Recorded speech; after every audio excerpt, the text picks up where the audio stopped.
for teaching a lesson like that, because I taught that baptism is for the remission of sins while I was teaching that. And I taught the principles that you've got to be a part of the Lord's church.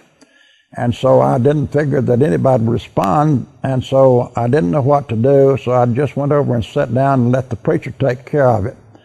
But after giving second thought to what I should have done, I should have walked over to those ladies and said, "Why tarriest thou? Arise and be baptized and wash away thy sins, calling on the name of the Lord." Of course, that's afterthoughts, after I had time to think a while.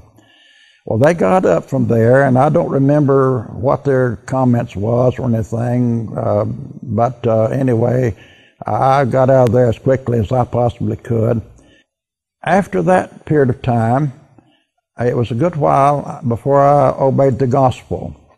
My wife was not a member of the church, and I would discuss the Bible with her. I started out discussing the Bible with her, and it didn't set too well. It was an argument, to tell you the truth, because she was a Baptist, and she said, "I'm a Baptist and I'll die Baptist."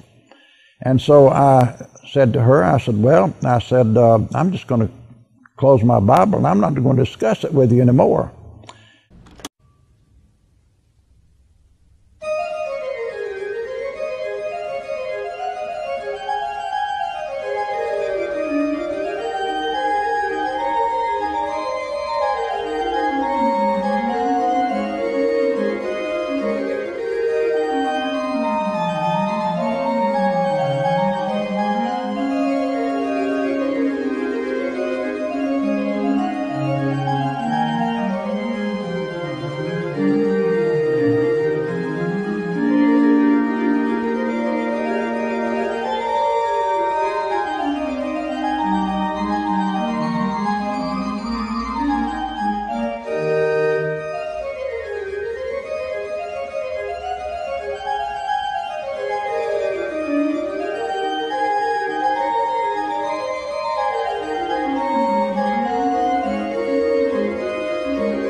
And so I thought, well, Cecil Williams is not going to be able to answer that man's argument.